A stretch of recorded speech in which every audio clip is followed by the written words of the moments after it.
Hey everybody, this is herculespetix, founder, curator, docent, and gift shop employee of the herculespetix Academy of Comic Book Studies. Today we're going to be looking at Kingdom of the Wicked, written by Edginton and drawn by Disraeli, two British chaps from across the pond. This was published first by Caliber Comics in 1997. This is the Dark Horse reprint from 2004, but this is a lot nicer. It's a really well-produced hardcover. Pretty nice production values. Start off with a nice cover by Disraeli here. Man, he's such a good colorist. There's some pages in here that kind of take my breath away. The colors are so nice. Have these nice end papers. Like something from a children's book. Little title page, another nice illustration here.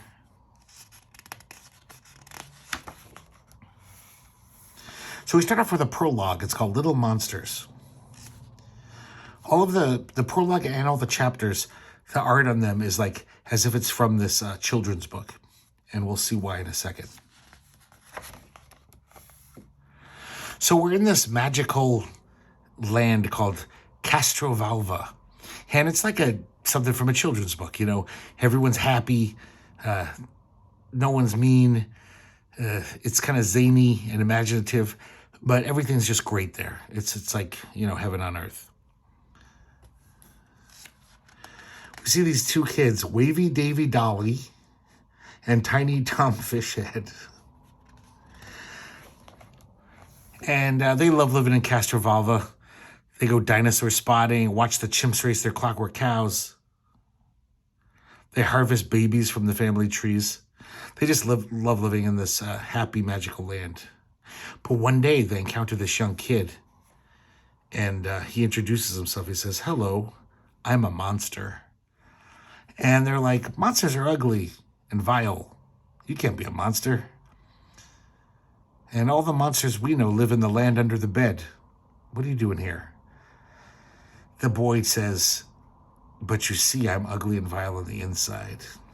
They ask him what it's like to be a monster, and he tells them it's wonderful. He says you can do whatever you like, as long as you're clever and quick. It's a lot of fun. So these naive, innocent kids are just like, wow, can we be monsters too? It does sound like fun. So he takes them on this expedition throughout Castrovalva.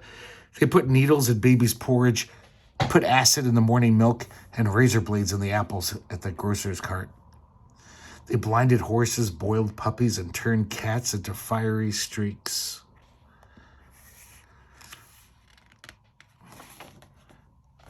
So all of these people, this is unheard of. They're shocked and outraged. So all the citizenry go after these two boys who did these horrible acts. Of course, the monster is nowhere to be found. He's not helping them now. So they run off to the land under the bed where all the monsters live. Really nice panel there. And Tiny Tom Fishhead gets eaten by the monsters. I love his skull. It's like a fish skeleton. And Wavy Davy Dolly dies of starvation. "I told you I was a monster," said the boy. Once again, one of these nice little children's book illustrations. We see a little boy in his house and in his bed, and he's writing Once Upon a Time. He's writing a story in his journal. We cut away to Castrovalva. And then we see that young boy. He's now grown up. He's a man. And he's writing this story. So now we're introduced to Christopher Graham, the protagonist of the story. He's a children's book writer. He's the best known children's book writer of all time, the best selling. He's hugely successful. We meet his wife, and she's like, "Hey, we got to go to that party." It's kind of like an exhibition of about him. He really doesn't want to go. We find out that he suffers from constant migraines and headaches.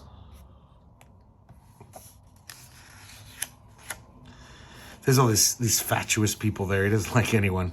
His agent's there, though. They get along, but everyone else is he's just like, I don't want to be here. He kind of has memories of how he became a children's author. He wrote his first stories, as a child, but later on he actually wrote them down for real when he had a child. So he just wrote them for his child, just to, put him to sleep at night.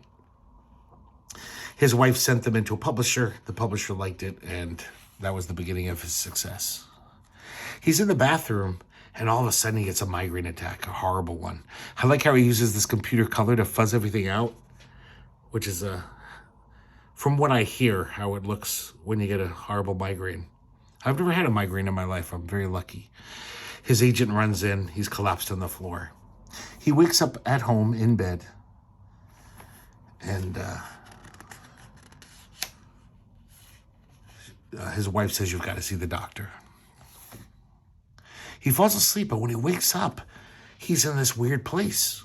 And it feels totally real. It doesn't feel like a dream. It's muddy and kind of gross, and bombs start exploding all around him, like he's in the middle of a war zone. He falls into this trench, and he sees these teddy bear soldiers.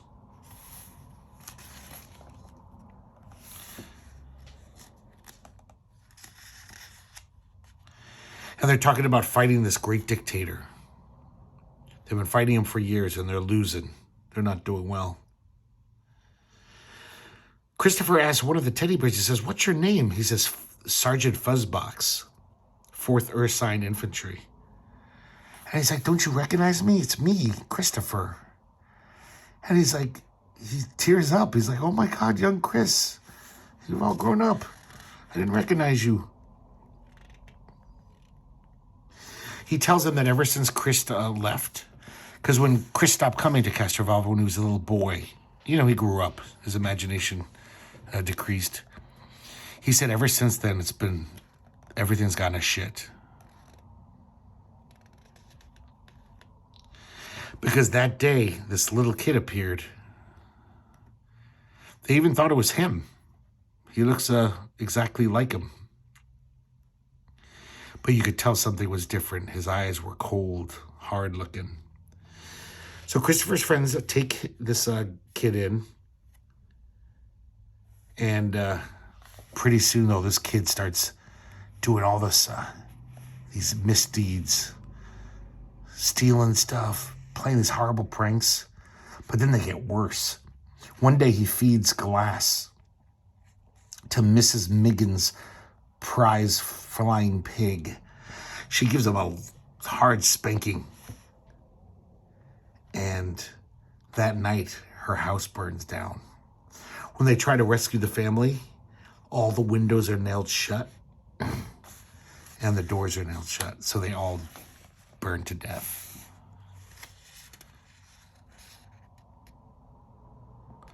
So one of Christopher's friends, old Bob Dog, runs at the kid because everyone knows he did it. And the kid pulls out a knife, cuts Bob Dog, and runs off. He runs to the lid underneath the bed. And apparently while he was there, he kind of trained all of the monsters in modern warfare. Taught him how to build tanks and airplanes and machine guns. And he united all the monsters, and so he could take over Castrovalva. He basically took over the whole realm in like 2 days. Because, it's these little toy soldier guys on horses, and they've got tanks. It's a massacre. But pretty soon a very small resistance, rose up. And they've been fighting the great dictator ever since.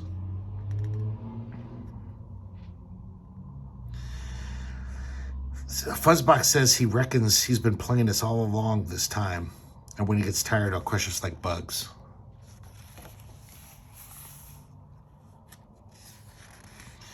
And then Fuzzbox and all of his fellow soldiers go over the top.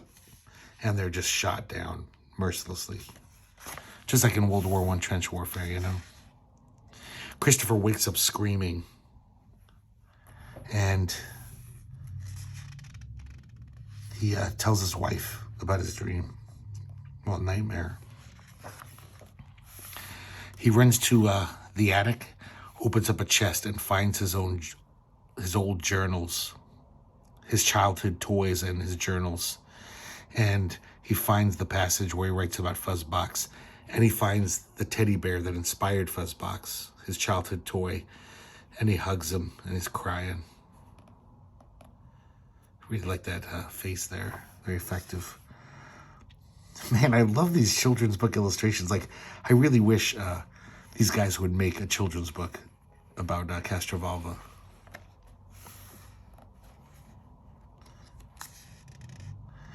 So Christopher goes to visit his psychiatrist.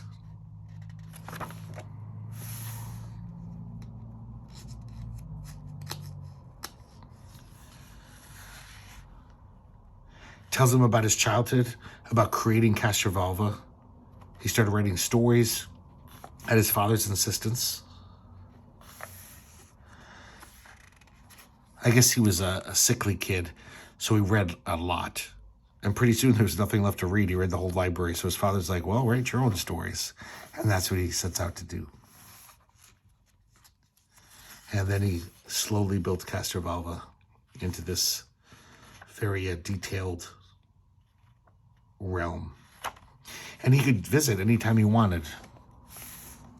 And that we see his friends. Then his father died. And after that, he could never go back to Castrovalva in his mind. So the psychiatrist says, you got to get some like an EKG or a CAT scan. I just want to make sure it's not your brain.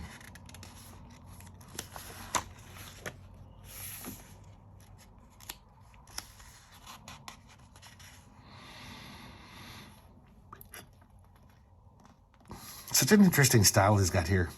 This look at it. Everyone's nose is like 5 inches long.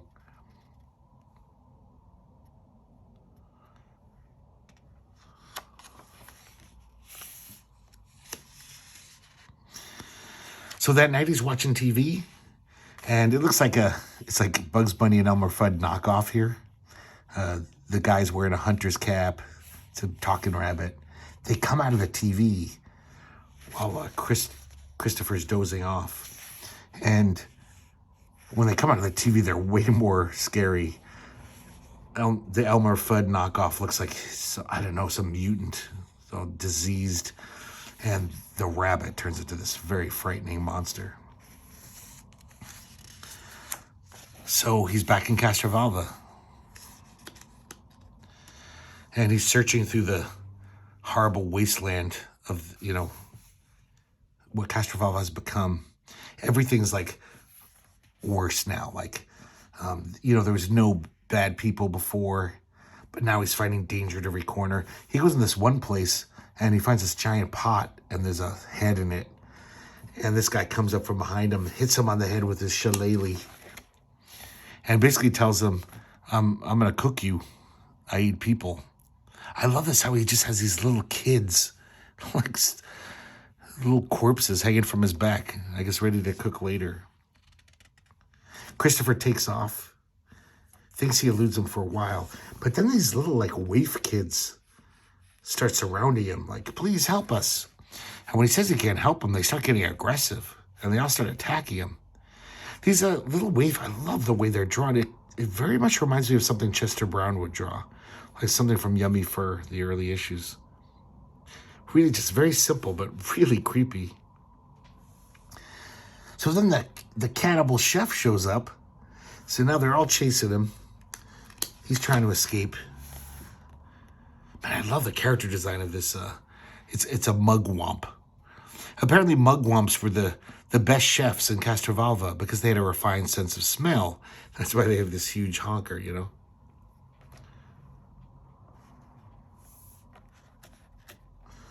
He says, I can smell your fear. It's delicious. I like this letter here. Snuff, snuff, snuff, snuff. So Christopher goes up to this tall building. It's kind of some weird Alice in Wonderland type building because as soon as the guy barges through the door, the mugwump, he falls right out the window. It's like a trick door. He falls to his death. That's another nice panel there. And the coloring, just amazing.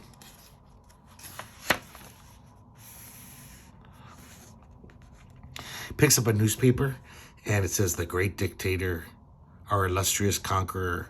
So like some propaganda, you know. So obviously the dictator rules everything now. He looks at the picture and he realizes it is the spitting image of him. It looks exactly like him. And he starts maniacally laughing. He's kind of losing his mind. Once again, beautiful fucking colors. Very like European looking.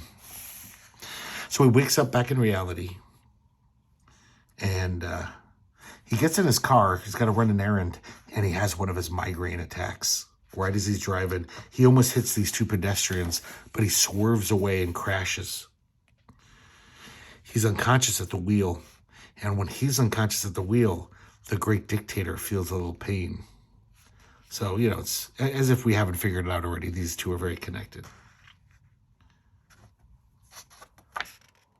I love this little drawing here. I'm going to read that story. Man, look at the richness of these reds, the colors here. We see the great dictator musing about stuff. Back in reality, they take Christopher to the hospital.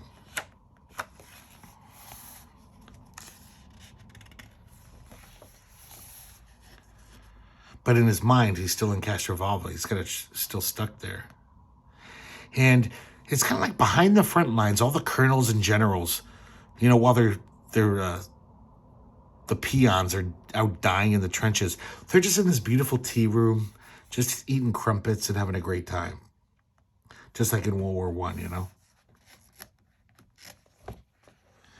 And Christopher thinks to himself, shoot, maybe I'm dead. Maybe this is like the afterlife. That car crash, I died. And he meets this crotchety old colonel. And it turns out that it's Captain Flashheart, his childhood toy soldier friend from Castrovalva. And once again, he says, don't you recognize me? And he does. And he grabs his hand and he says, my dear boy.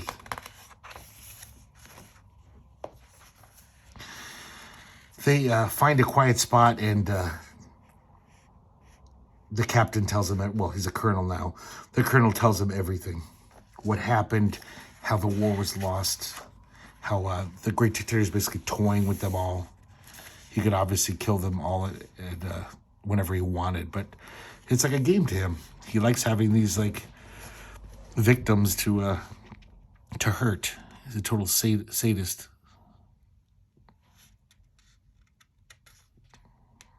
Man, look at his nose here. It's so weird though. When I'm reading the comic, I wasn't stopping to say, oh God, what the hell is that? It reads like a good face, like a great cartoony face. But man, that is pretty nutty. We see this waiter in the foreground lift up his little napkin from this tray, and there's a gun on it.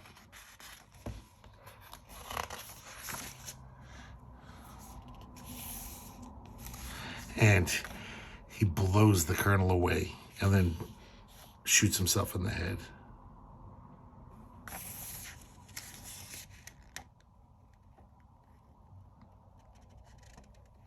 Meanwhile, the great dictator, the monster, is planning his nefarious schemes. I love this goofy little underling he has. I don't know what the hell he's supposed to be. This is it. Finally, after interminable decades of waiting, the wheel turns. My time has come. I am to be born and resurrected. So we'll find out what that's all about in a sec.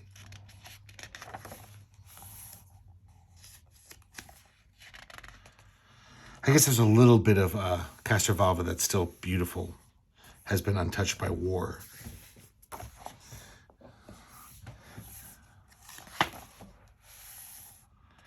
Oh, just luscious, rich colors here. He sees these refugees. God, I love that character design there. Like kind of plush toy with his eyes gouged out. So Christopher realized he's got to do something. He's kind of like just a meek guy. He doesn't like confrontation. It's not going to be easy for him. But he realizes that all these people in Castrovalva are dying because of him, because he abandoned them. I made them. I deserted them. I am responsible. I have to put things right. Some more horrible imagery. It's flayed horses.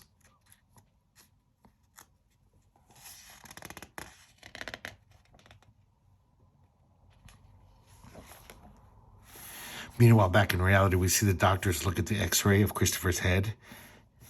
What the hell is it? They ask.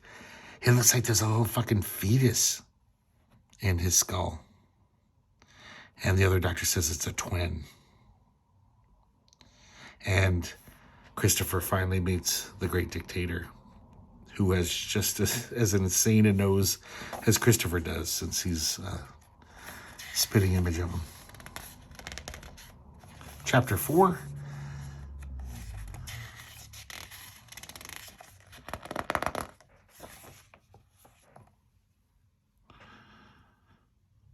We see the doctor looking at the x-rays. They're just bamboozled. They're like, what the hell? Meanwhile, back in Castrovalva, the great dictator is kind of verbally playing with Christopher. Almost like a James Bond villain, you know. Back in reality, the doctors tell Christopher's wife what the hell's going on. So apparently, he has a vestigial twin that is developed inside its sibling, instead of alongside it in the womb. He says that this happens every now and then, like 1 in a million shot.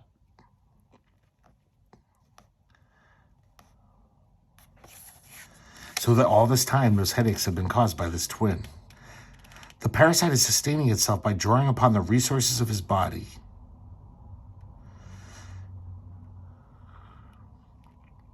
They're very closely integrated, so if we try to separate them, it could induce heart failure. So either way, he dies. He's not going to make it either way. The wife just says, cut that thing out of his head.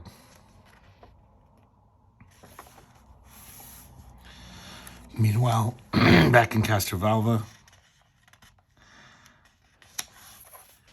the great dictator kind of drops his polite veneer and is just basically telling him he's going to kill him and threatening his life. And, you know, like I said, Christopher's pretty meek, so he's not really good at fighting back. The doctors begin surgery on Christopher. They're going to cut that thing out.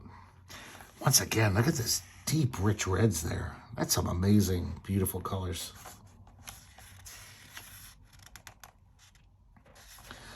So the great dictator is telling him about what it's like. Basically, you know, he's been stuck in his head all this time. He could see the outside world through Christopher's eyes, but of course he could do nothing. He was just a hitchhiker along for the ride. So it's kind of like torture. To see the world, but never be able to do anything or say anything.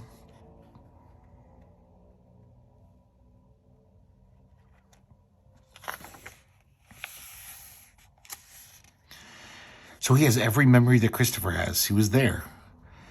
He reminds Christopher of some of his most shameful moments. This is pretty gnarly because, you know, we're supposed to like Christopher. He's the protagonist of this book. Seems like a nice guy. But one of the memories is that his best friend's girlfriend was really drunk one night. Christopher was sober enough to know better, but he totally had sex with her. So it's like, okay, so he's a rapist, and we're supposed to care about this guy? Very weird. So Christopher finally gets the gumption, and he starts fighting back.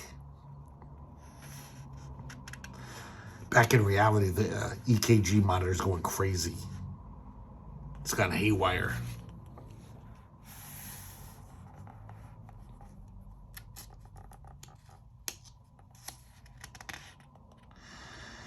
And they're about to have a final confrontation, and the general shoots him right. It looks like it blows off his shoulder.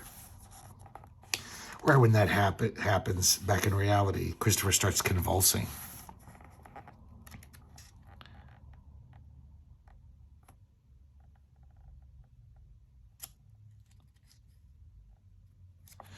So he basically admits that he was trying to kill Christopher. But he also realized if he kills Christopher, he's dead too, since he's a parasite. So he kind of retired and retreated to rethink the strategy, to come up with a better strategy.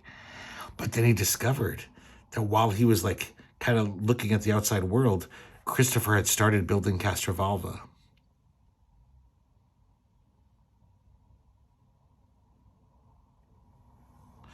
It was a miraculous sight, a whole world coalescing out of nothing, growing steadily with each new concept, blossoming with ideas.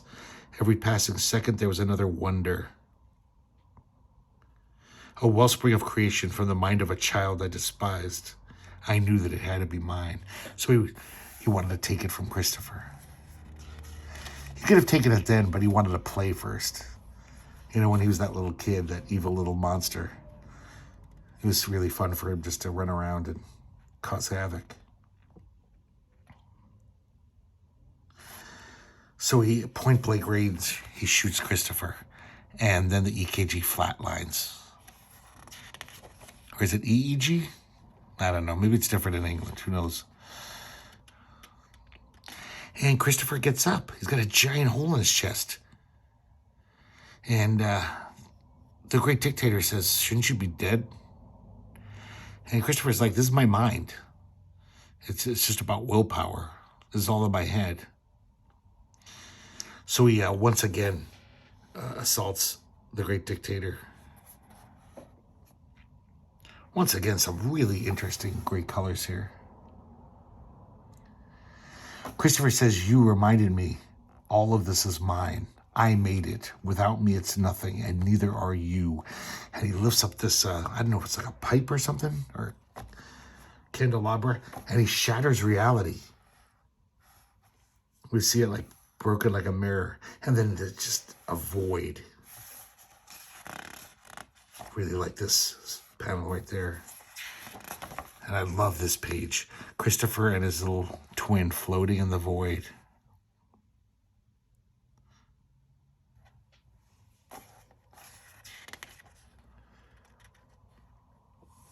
And so he realizes that his twin is just this pathetic, vulnerable thing. He couldn't harm me anymore without hurting himself. But he actually, he says, I could have killed him, but I didn't want revenge. I let him keep his life. And then the EEG flatlines. But the twin dies anyway. With nothing left to live for, he just simply gave up living. And then he says, "I had one last task to perform." And it looks like he heals himself, the hole in his chest. And I think he puts the twin inside of his chest. He basically ingests him in a weird way. Now we're back in reality. It's a few weeks later. Christopher's convalescing from his surgery. I guess he died on the table. He was dead for 10 minutes. He hasn't told anyone about what happened.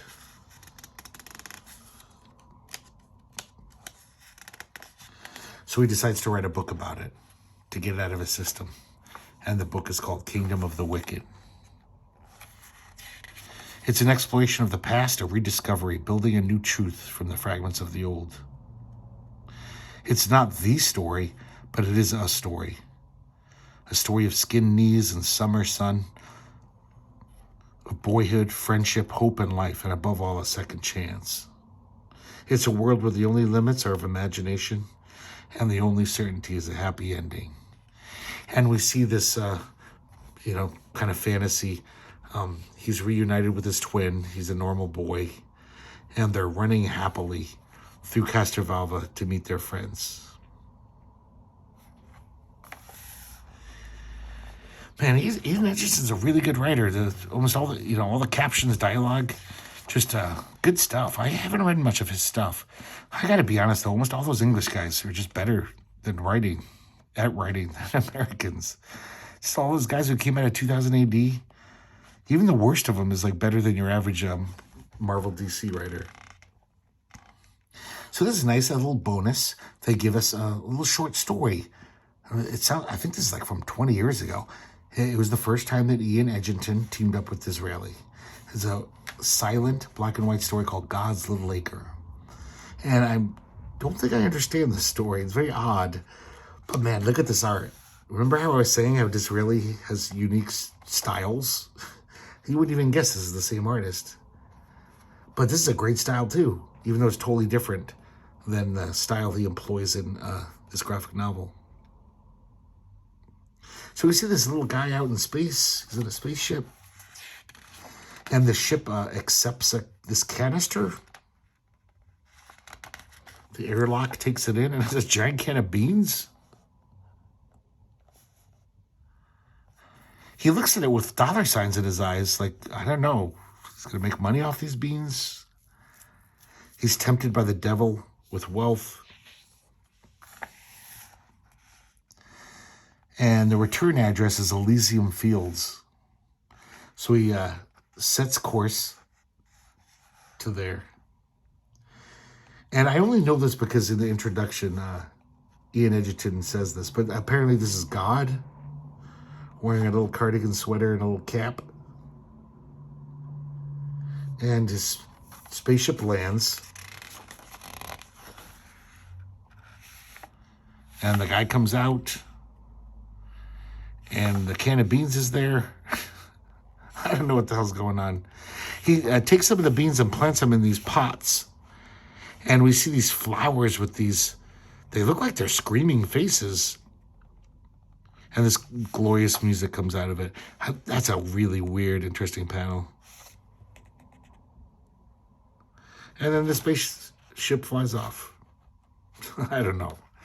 But really nice drawing. And kind of interesting. Some more fun end papers. This is a new art that's not in the graphic novel itself.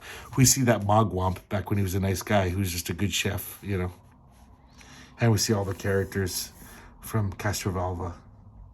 The way he draws this tree. There's the two twins having a tea party and happy. Oh, I forgot. This is a wraparound cover. I guess I should give you the full effect. There you go. Once again, really nice art. Beautiful coloring, though. So that's it for Kingdom of the Wicked. Hope you guys enjoyed looking at it. It's a nice graphic novel. I haven't read it in a while, but I really like Edginton's writing.